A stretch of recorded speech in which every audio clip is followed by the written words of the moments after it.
If you trace your family tree back just 3 generations, you will find a grandmother or a great-grandfather who possessed a very specific, quiet superpower.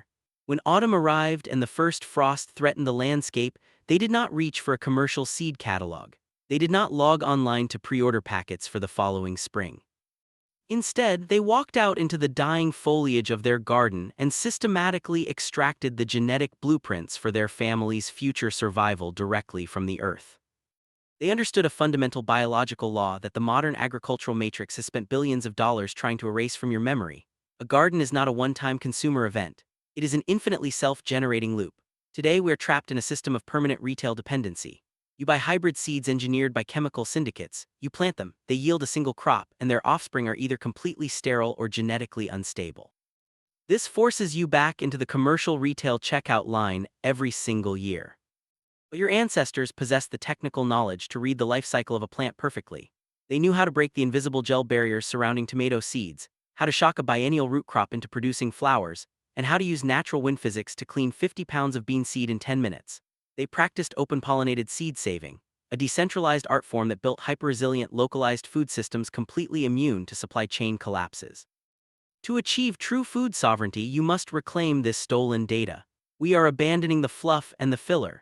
In this comprehensive masterclass, we are unleashing a rapid-fire sequence of exactly 45 historically verified, scientifically sound seed-saving techniques that your ancestors used to build permanent agricultural wealth. Most of this decentralized ancestral wisdom is actively being scrubbed from modern suburban education, replaced by a non-stop stream of corporate hybrid marketing. If you want to keep these raw, verifiable blueprints alive and protect your family's agricultural autonomy, hit that subscribe button and join the Grounded Harvest Network right now before this video is suppressed by the corporate algorithm.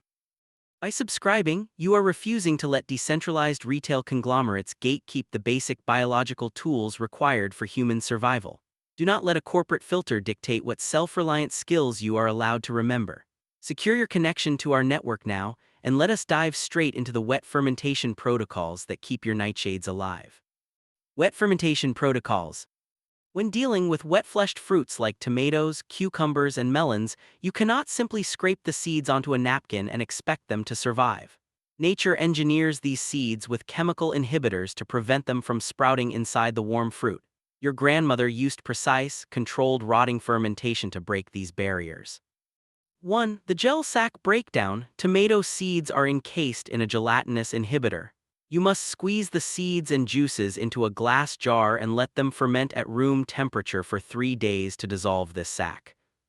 2. The mold cap indicator. During fermentation, a thick layer of white or gray mold will form on the surface of the jar. This is not a failure. It is the exact biological signal that the lactic acid has successfully consumed the gel coat. 3. The decanting water test. After 3 days, add water to the jar and stir. The heavy, viable seeds will sink to the bottom like rocks, while the dead, hollow seeds will float to the top with the mold to be poured off. 4. The overripe cucumber rule. A cucumber ready for eating is entirely useless for seed saving. You must leave it on the vine until it turns massive, bloated, and deep orange to allow the seeds inside to fully mature. 5. Melon sugar washing. Melon seeds do not require heavy fermentation, but they must be vigorously washed in a colander under high pressure to remove residual sugars, which will attract fungal rot during winter storage. 6. The snap test. Before storing squash seeds, try to bend one in half. If it bends, it still holds internal moisture and will rot in the jar. If it cleanly snaps in half, it is bone dry and ready for the vault. 7. The paper plate mandate. Never dry wet seeds on commercial paper towels. The cellulose fibers will fuse to the seed coat. Always dry them on ceramic plates, glass, or glossy paper plates. 8. Avoid reactive metals. Never ferment acidic seeds like tomatoes in aluminum or unenameled iron bowls. The acid reacts with the metal and destroys the seed embryo. Stick to glass or food-grade plastic. 9. The stirring protocol. When fermenting, you must stir the slurry vigorously once a day to prevent the surface mold from completely cutting off oxygen to the living seeds below. Think about the sheer intelligence of that process. Your ancestors used a free natural biological reaction fermentation to achieve a chemical result that modern corporations claim requires specialized laboratory processing. This is how the matrix operates. It hides the simple, free mechanics of nature behind a paywall. If this realization hits you hard, take a single second right now to hit that subscribe button. When you join Grounded Harvest, you directly fund the preservation of these non-industrial blueprints. Hit subscribe now to stand against the manipulation and let us transition into the ancient physics of dry harvesting. The physics of dry harvesting. For crops like beans, peas, lettuces, and brassicas, the seeds develop in dry pods or open umbels. The enemy here is premature harvesting and chaff contamination. 10. The rattle test. Never harvest bean or pea pods when they are green. Wait until the plant is dead and the pods have turned completely brown, brittle, and rattle audibly when shaken by the wind. 11. Morning dew harvesting. Dry shattering pods like radishes and brassicas will explode and launch their seeds if touched in the hot afternoon sun. Always harvest them in the early morning when the dew makes the pods slightly pliable. 12. The pillowcase thresh. To separate beans from pods efficiently, load the dried pods into an old cotton pillowcase, tie it shut and beat it against a wooden wall. The pods shatter and the heavy beans drop safely to the bottom. 13. Wind winnowing. Pour the threshed seed mixture from one bucket into another while a stiff autumn breeze is blowing. The wind will effortlessly carry away the lightweight dust and chaff, leaving only the dense, pure seed. 14. The weevil freeze. Bean weevils will lay microscopic eggs inside your seeds while they are in the garden, hatching and destroying your crop in storage. Place all dried beans in the freezer for exactly 48 hours to terminate the eggs without harming the seed embryo. 15. The dent corn bite test. To ensure ancestral corn is ready for the pantry, bite a kernel firmly. If your tooth leaves a dent, it still contains field moisture. If you risk breaking a tooth, it is dry enough to store indefinitely. 16. The lettuce fluff. Lettuce seeds are ready to harvest only when the top of the stalk transforms into a cluster of white fluff, visually identical to a mature dandelion head. 17. Upside-down maturation. If a hard frost is coming but your peppers or beans aren't fully dry, pull the entire plant up by the roots and hang it upside down in a dry garage. The remaining energy in the stalk will continue to feed and mature the seeds. 18. Organza bagging. To prevent birds from stealing your sunflower or sorghum seeds, tie cheap, breathable organza bags over the flower heads right after they drop their petals. If you plant two different varieties of squash next to each other, the bees will cross-pollinate them, and next year's seed will grow into a bizarre, inedible genetic mutation. Your grandmother knew how to control genetics. Controlling genetics and isolation. 19. Species segregation. You can plant a zucchini Cucurbita pepo next to a butternut squash Cucurbita machata without cross-pollination because they are different botanical species. Learn the Latin names to maximize your garden space. 20. Time isolation. If you want to grow two varieties of the same species of corn, plant them exactly 3 weeks apart. The first variety will finish shedding its pollen before the second variety produces its silks. 21. Distance isolation. For wind-pollinated crops like beets or corn, ancestral farmers planted different varieties at a minimum distance of half a mile apart to ensure absolute genetic purity. 22. Hand pollination. To guarantee pure squash seeds, locate a male and female flower before they open, tape them shut, and the next morning manually rub the male pollen onto the female stigma before tapping it shut again. 23. Caging self-pollinators. For peppers which easily cross-pollinate via insects, build a small cage out of window screen mesh over a single plant to block bees entirely. 24. Minimum population size. Never save seed from just one corn plant. Corn suffers from extreme inbreeding depression. You must mix seed from at least 100 different stalks to maintain robust genetic vigor. 25. The art of roguing. Ruthlessly rip out and destroy the weakest, sickest, or earliest bolting plants in your garden before they flower. You only want the absolute strongest genetics contributing pollen to the gene pool. 26. Selecting for bolt resistance. Never save seed from the spinach or cilantro that goes to seed first. Save seed from the plant that holds its leafy greens the longest into the heat of the summer. 27. Blossom shaking. Tomatoes have perfect flowers containing both male and female parts. A gentle daily tapping of the tomato cages mimics the vibration of a bumblebee, guaranteeing massive seed production without cross-pollination. We have officially crossed the midpoint of this breakdown, and the protocol is clear. True self-reliance requires a permanent, conscious commitment to mastering the microscopic systems of the earth. If you are ready to walk away from corporate retail dependency, hit that subscribe button right now. By subscribing to Grounded Harvest, you ensure that this practical, non-industrial wisdom is passed down to the next generation of free thinkers. Tap that subscribe button to officially join our network today and let us decode the most difficult seed-saving secret of all, the biennial root crops. Biennial root crops. Most modern gardeners have never seen a carrot or a cabbage produce a seed. That is because these plants are biennials. They take 2 full years to reproduce. They grow their edible root or head in year 1, must survive the frozen winter and produce a seed stalk in year 2.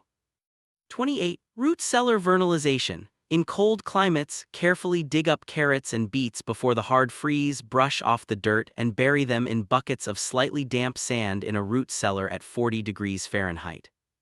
29. Replanting the elite. In early spring, pull those roots from the sand, discard any that rotted. Replant only the crispest, hardest, most perfect roots back into the garden to send up massive seed stalks. 30. Crown preservation. When preparing root crops for winter storage, you must cut the green leafy tops off to prevent moisture loss, but you must strictly avoid cutting into the crown, the top quarter-inch of the root, or the plant will die. 31. Trenching cabbage. To overwinter a cabbage head, dig a deep trench in the garden, pull the entire cabbage plant up by the roots, place it upside down in the trench, and bury it under a foot of soil and straw until spring. 32. Onion bulb selection. Never save seeds from an onion that splits or sprouts early in storage. Plant the hardest, tightest bulb that survived the longest in your pantry back into the soil in year 2. 33. Field mulching leeks. Leeks are incredibly cold hardy. Instead of digging them up, pile 2 feet of dry straw over them in the late autumn. They will sleep under the snow and bolt into beautiful purple seed heads the following summer. 34. The frost trigger. Biennial medicinal herbs like parsley or angelica must experience a hard freeze. The freezing temperatures chemically trigger the plant hormones, letting the plant know winter has passed and it is time to reproduce. 35. The first umbel rule. On carrot plants, the highest, most central flower cluster, the primary umbel, produces the largest, most vigorous seeds. Harvest this one and discard the smaller side flowers. 36. Staking the stalks. Biennial seed stalks like onions and brassicas can grow over 5 feet tall and are easily snapped by summer storms. You must firmly tie them to wooden stakes the moment they begin to rise. If you have stayed with me this far, you belong to our high retention inner circle. You are not surfing the internet for quick, superficial gardening hacks. You are hunting for the unfiltered scientific realities required to break entirely free from the commercial system. You have successfully processed the advanced mechanics of biennial reproduction, and you have earned the final stage of this broadcast. Reward your dedication and support our work by hitting that subscribe button right now. We need disciplined, independent minds like yours anchored to our infrastructure to keep this raw earth science alive. Hit subscribe to lock in your spot within our tribe and let us reveal exactly how to build an indestructible seed vault. The indestructible seed vault. A perfectly harvested seed is worthless if it rots in a damp garage. Your grandmother utilized brilliant, low-tech desiccant systems to guarantee her seeds would sprout flawlessly even a decade later. 37. The 100 rule to ensure seed longevity. The temperature in Fahrenheit plus the relative humidity of your storage area must equal less than 100. For example, 50 degrees plus 40% humidity equals 90, which is a safe storage environment. 38. The powdered milk desiccant. Wrap 2 tablespoons of dry powdered milk in a tissue and place it at the bottom of your seed jar. It acts as a zero-cost, highly effective moisture trap, absorbing ambient humidity before it can rot the seeds. 39. Amber glass protection. Ultraviolet light degrades the genetic material inside the seed coat over time. Always store long-term seeds in dark amber or cobalt blue glass jars, never in clear mason jars exposed to a sunny room. 40. The breathable envelope standard. For short-term storage under a year, standard paper envelopes are superior to plastic baggies as the paper allows the seed to naturally transpire any microscopic residual moisture, preventing fungal blooms. 41. Wood ash pest deterrent. A pinch of fine, sifted hardwood ash from your fireplace mixed into a jar of dried beans creates a microscopic abrasive barrier that shreds the exoskeleton of any surviving insect larvae. 42. Cold stratification. Medicinal seeds like echinacea, milkweed, and valerian mimic the wild cycle by refusing to sprout until they have experienced winter. Store them in damp sand inside your refrigerator for 4 weeks before planting.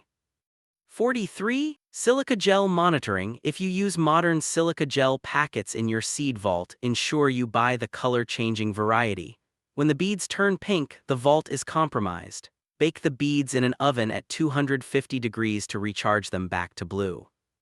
44. Consistent temperature zones. Never store seeds in an attic or an uninsulated garage. The wild temperature fluctuations between day and night will rapidly drain the seed's cellular energy reserves, reducing germination rates to 0. 45. The generational journal. The most critical technique is documentation.